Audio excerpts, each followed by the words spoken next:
चलिए,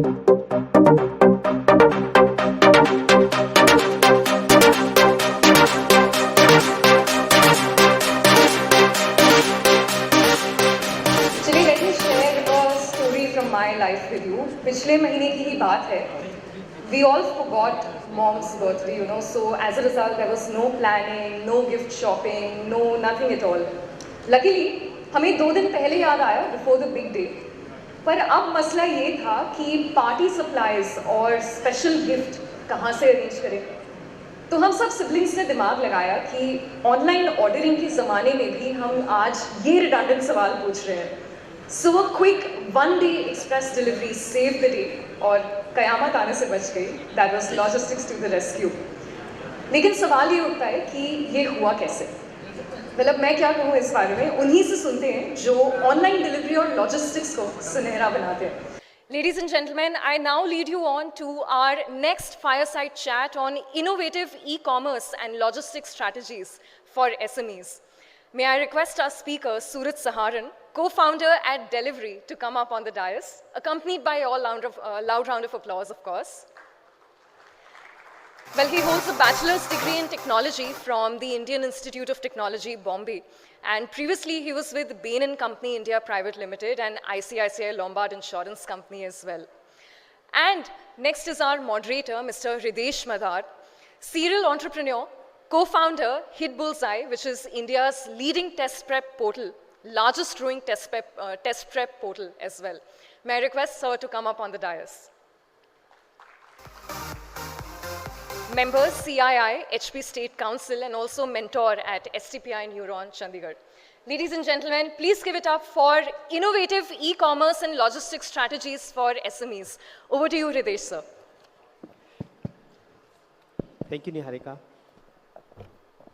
In fact, as Niharika said, we very easily use e-commerce and logistics, and we have no idea what goes behind these e-commerce, whether it's Amazon or Flipkart.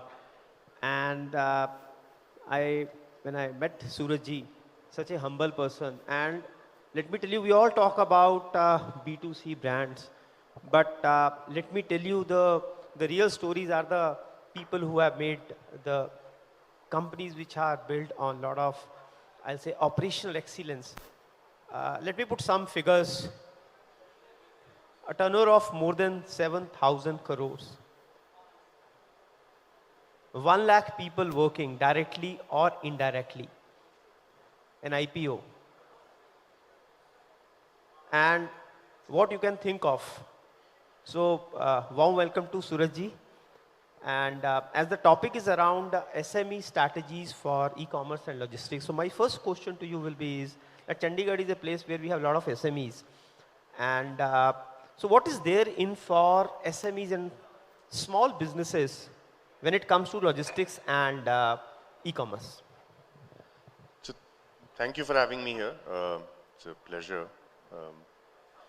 See, e-commerce, traditionally when e-commerce started, the concept was that people who came into this space were people specializing in e-commerce. So an Amazon or a Flipkart or a Snapdeal, which did not have an offline presence.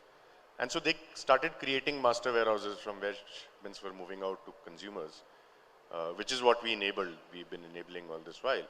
But today, when the e-commerce market has matured and offline businesses want to go online, I think the one thing they have to start to think about is how do they optimize for distance traveled.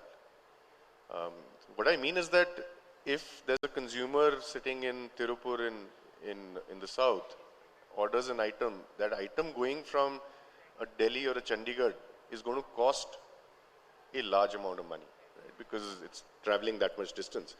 However, if they have an offline outlet very close to the consumer and can facilitate movement from that outlet to the consumer, it brings down the cost of logistics massively. That is what we call as omni-channel. It's not e-commerce purely, it is a combination of servicing online orders from your offline stores. And that's the strategy that I think people should adopt. Ultimately, minimize the distance traveled to the consumer. So if you can place your products close to the consumer, if you already have an offline presence closer to consumer, move the products there so that they can move out to the consumer from there. That's the only thing to keep in mind. So how all it started? Because everybody is here and we are all inspired by, how it started. So how it happened with you, It was accidental or it was... No, it was not accidental. E-commerce was not our first sector. I mean, we were 5 founders. The two out of the 5 started this. We started as a food delivery company. So, Dipinder and Pankaj, both the founders of Zomato, used to work with us at Bain & Company. And this was in 2010 when Sahil, who's our CEO, and I were sitting and discussing what next. We'd done consulting for a few years. अब consulting में क्या होता है ना कि या तो you commit and you then decide कि मुझे partner बनना है और मुझे और 10 साल लगाने, या फिर there is a time when you say कि यार this is not for me, I want to do something of my own or I want to do something else. So we had reached that point where we were talking about what next, and we met Dipinder and Pankaj from Zomato. They said, "Yaar, look, we list menus," and this is 2010. We list menus, but a lot of restaurants don't have an option to deliver because they don't have their riders. Can we do something? Can you guys set up the logistics for us? We thought about it for some time. We said, "Look, I think there is a need. No denying that, but we will not set it up as part of Zomato. We will set it up as an independent company." That's how delivery got created. उसमें क्या होता था कि lunch and dinner were busy because food orders ज़्यादा उसी time पे आते थे, and we had spare capacity in between. To fill that capacity, we started delivering e-commerce shipments for 2 another small e-commerce companies based out of Gurgaon.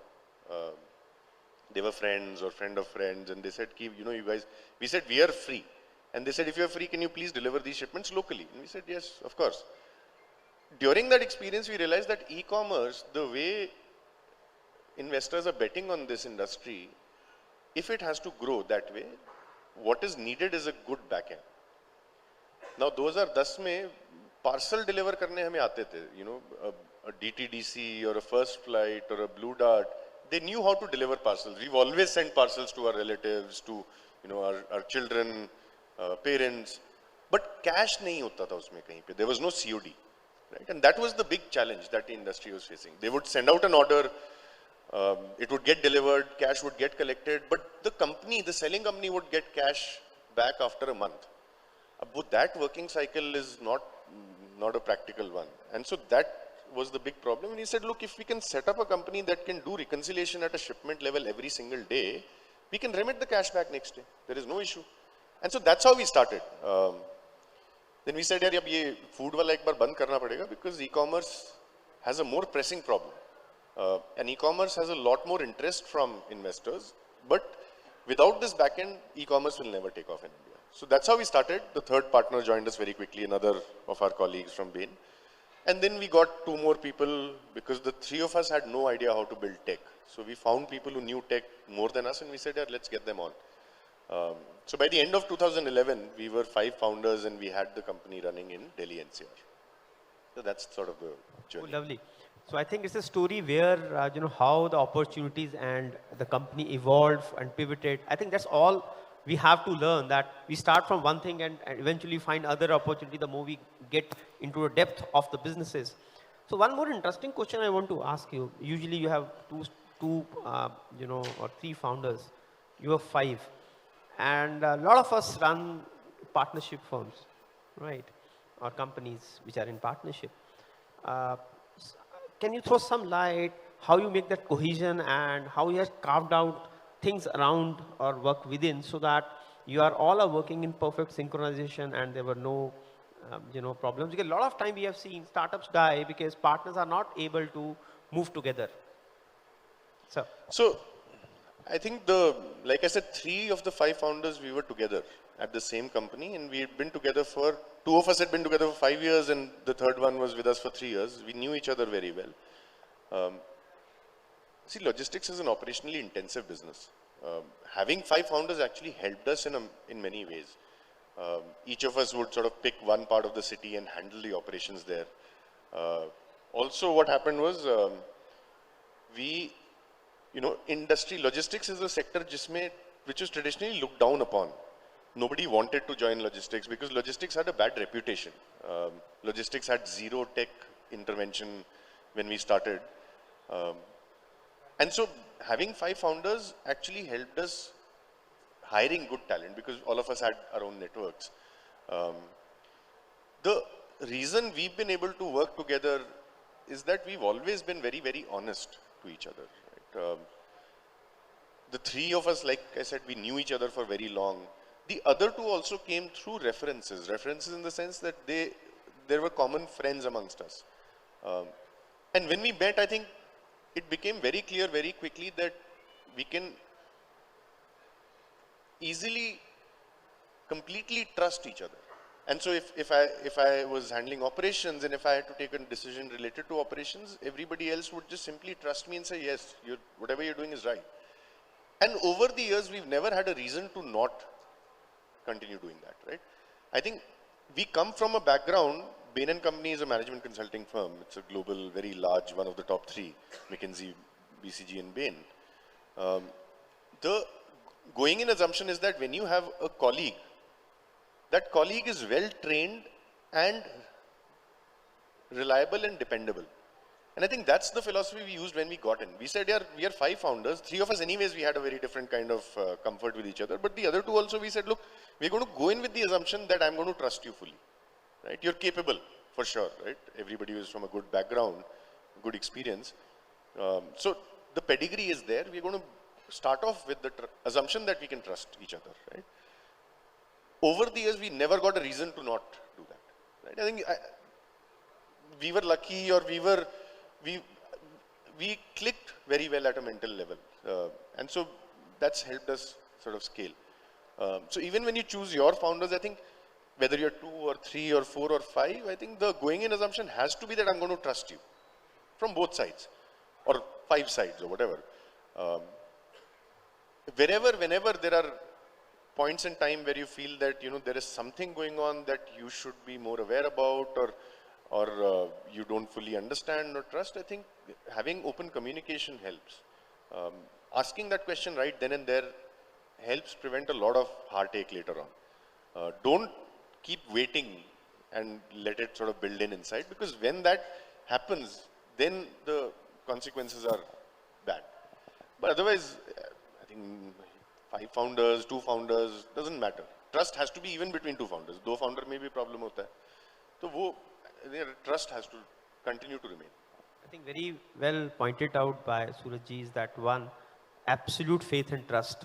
And second is whenever you have something in your mind, say it there and then, rather than keeping in your mind and making some things around it and making it negative. So you have scaled up this so beautifully, and it's a lot of hard effort. And I know, let me tell you, most of you may not understand the problems. So see, when we started schools and our buses crossed 50, it becomes a logical and logistics nightmare.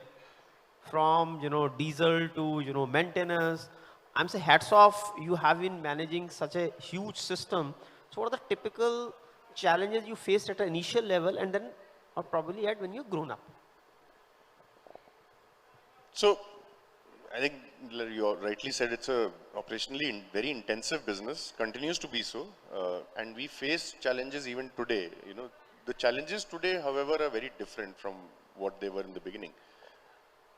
Let me first tell you about current challenges. So, it's a widespread business. It's affected by very, very local problems. So if there's a political procession somewhere or a rally somewhere, it affects our business. If there's heavy rainfall in a particular part of the country, it affects our business. If there is a festival in a part of the country, it affects our business.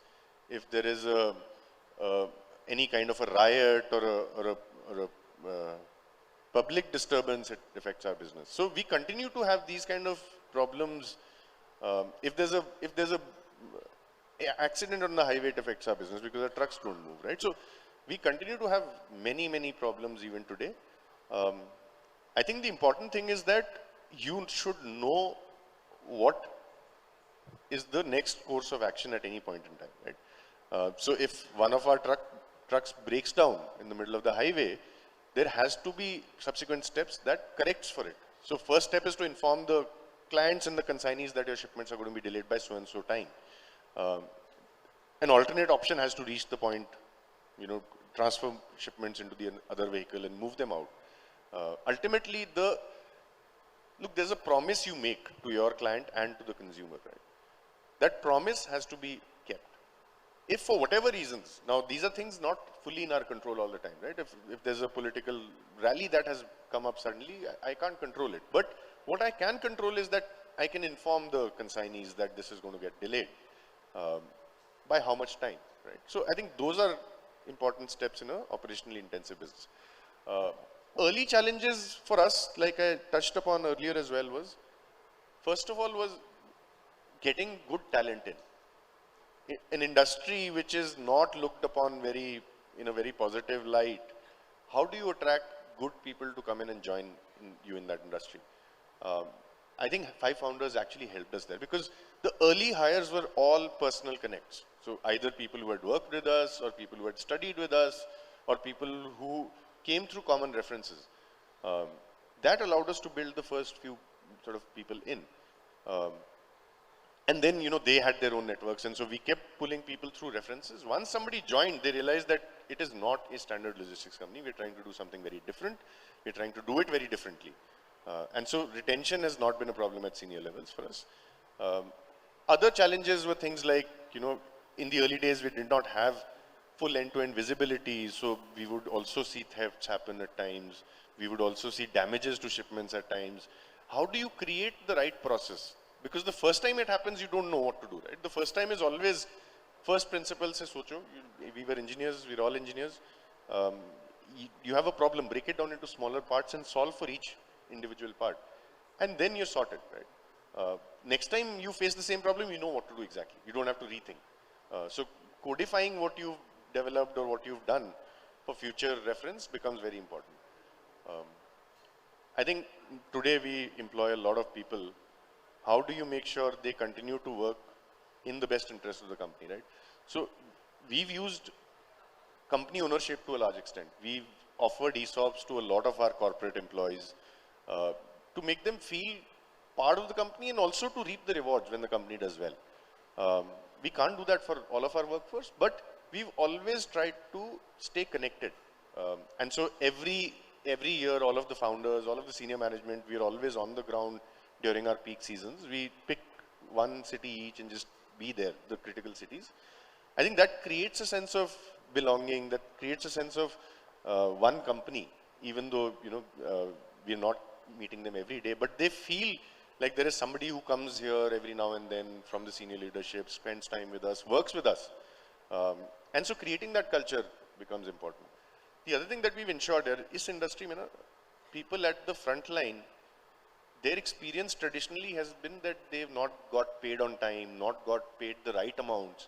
That's the one thing from day one we have ensured that we will never miss on. So 7 तारीख को अगर salary मिलनी है तो 7 तारीख को मिलेगी, पूरी मिलेगी. अगर कोई कैलकुलेशन की वजह से प्रॉब्लम है तो उसको रेक्टिफाई भी 2 दिन में किया जाएगा. And I think that created a sense of belongingness to the company. And we've never had to fire mass layoffs, never, because we've hired judiciously. I think in the times of euphoria, you've seen a lot of companies hire crazy and then have had to fire. We've never had to do that. So, थोड़ा सा पहले सोच लोगे ना तो बहुत सारे challenges कम हो जाते हैं. Don't just go out and do something in the moment and then say कि बाद में देखा जाएगा. I think a little bit of thinking upfront helps. That's it.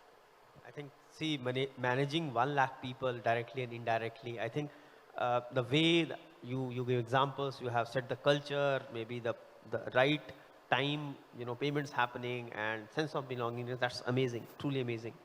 So we all, when a lot of us are funded, we are seeking funding, and, ultimate goal for most of the people is that you reach up to the IPO stage. So you had done and dusted everything. So I want to give you throw some light on, what are some of the advice you'll give to the people who are about to raise fund or maybe go to the next round, and how your experiences, probably they will not make those mistakes, or you analyze those things, please. So funding, look, I think funding is important, necessary. but at the same time, raise only as much as you need. Because if you raise more than what you need, you end up making the kind of mistakes I just spoke about. Having too much money in the bank is not a good thing always. Because you would end up hiring a lot of people saying, "Paisa hai, hire kar lo," but not really thinking about how are you going to use them. So raise only as much as you need. The other thing that I've seen is that people are very sort of touchy about valuations. कि मुझे तो इतने valuation पे ही raise करना है, मुझे 20 करोड़ की valuation से कम में नहीं raise करूँगा मैं. Whereas some investor might be there who's willing to do it at a valuation of 15 crores.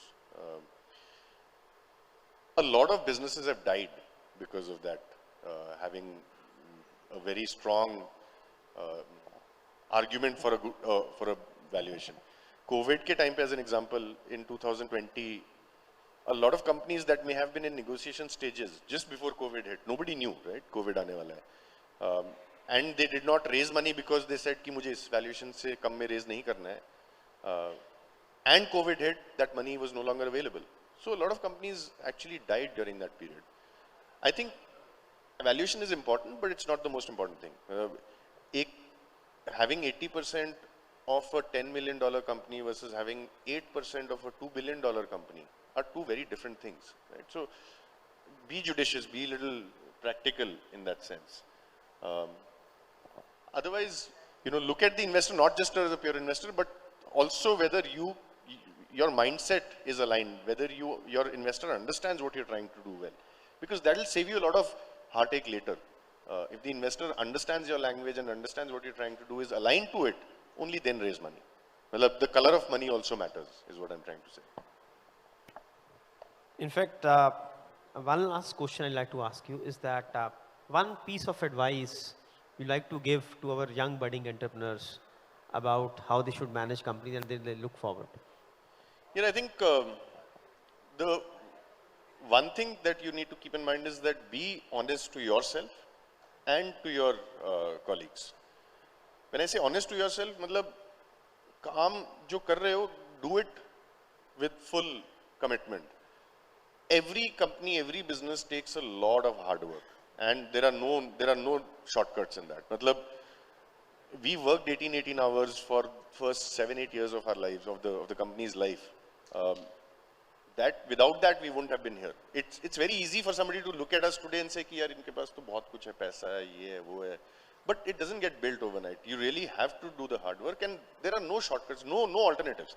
So that is the one thing I would like to say. Ki be honest to yourself when work is needed. Do it. Do it honestly. Do it with full commitment. Only then will you succeed. Thank you very much, Suraj, for coming here on behalf of TIE. I'd like to thank you very much and sharing your valuable insight with the ecosystem of Chandigarh. Thank you. Thank you.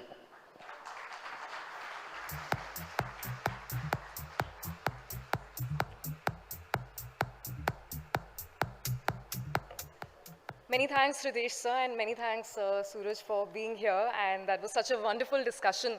In fact, I'm reminded of a saying that goes like this: the one who leads the orchestra must turn his back on the crowd in terms of commitment, in terms of whatever they must do, and commit to it fully. Thank you so much once more. And may I call upon our Vice President of TIE Chandigarh, Mr. Harit Mohan, to present a token of gratitude to our speaker and moderator. आप इससे तेज भी ताली बजाओगे मुझे बुरा नहीं लगेगा, मतलब you can go ahead and you can do that. Ladies and gentlemen, Mr. Suraj Saharan, co-founder, Delhivery. And our moderator, Mr. Hirdesh Madan, co-founder, Hitbullseye.